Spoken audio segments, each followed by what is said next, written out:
Shalom, saudara dan saudara yang terkasih dalam Tuhan kita Yesus Kristus.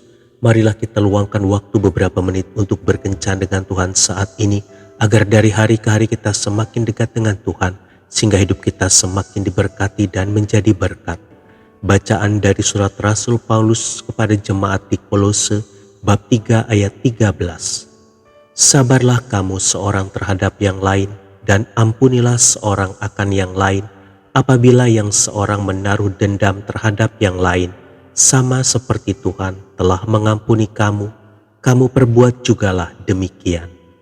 Demikianlah sabda Tuhan, syukur kepada Allah. Saudara dan saudari yang terkasih dalam Tuhan kita Yesus Kristus, seorang pria dan kekasihnya menikah, dan acara pernikahannya sungguh megah. Setiap pasang mata yang memandang setuju mengatakan bahwa mereka sungguh-sungguh saling mencintai. Beberapa bulan kemudian sang istri berkata kepada suaminya, "Sayang, aku baru membaca sebuah artikel di majalah tentang bagaimana memperkuat tali pernikahan," katanya sambil menyodorkan majalah tersebut. Kita akan mencatat hal-hal yang kurang kita sukai, kemudian kita akan membahas bagaimana mengubah hal-hal tersebut dan membuat hidup pernikahan kita bersama lebih bahagia. Suaminya setuju dan mereka mulai memikirkan hal-hal dari pasangannya yang tidak mereka sukai dan berjanji tidak akan tersinggung ketika pasangannya mencatat hal-hal yang kurang baik, sebab hal tersebut untuk kebaikan mereka bersama. Malam itu mereka sepakat untuk berpisah kamar dan mencatat apa yang terlintas dalam benak mereka masing-masing. Besok pagi ketika sarapan, mereka siap mendiskusikannya. "Aku akan mulai duluan ya," kata sang istri. Ia lalu mengeluarkan daftarnya. Banyak sekali yang ditulisnya, sekitar 3 halaman. Ketika ia mulai membacakan satu persatu hal yang tidak dia sukai dari suaminya, ia memerhatikan bahwa air mata suaminya mulai mengalir.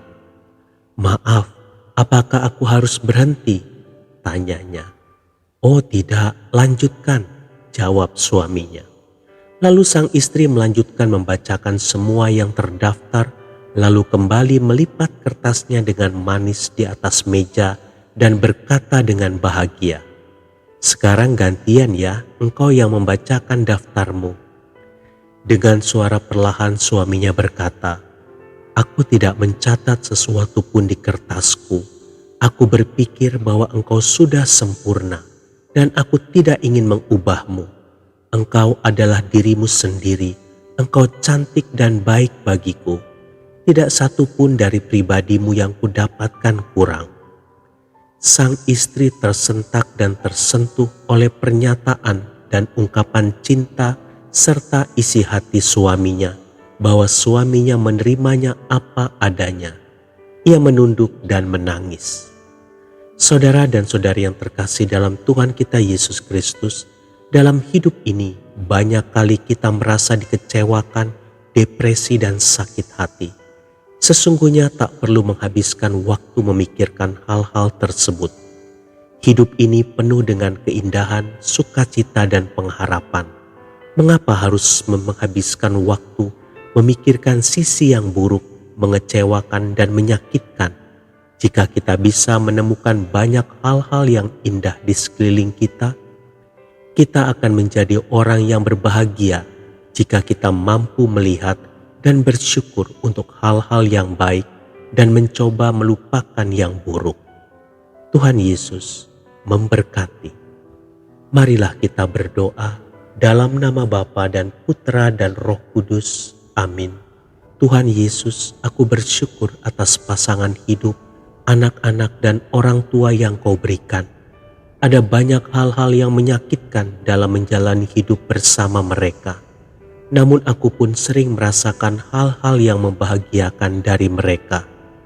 Apapun keadaan yang kualami saat ini, ajarilah aku untuk tetap melihat yang baik dalam diri mereka, karena mereka adalah hadiah yang Kau berikan padaku. Kalau aku tidak bisa mengubah mereka, bantu aku agar aku dapat lebih dahulu berubah sehingga semuanya akan menjadi lebih indah pada akhirnya. Amin. Dalam nama Bapa dan Putra dan Roh Kudus. Amin.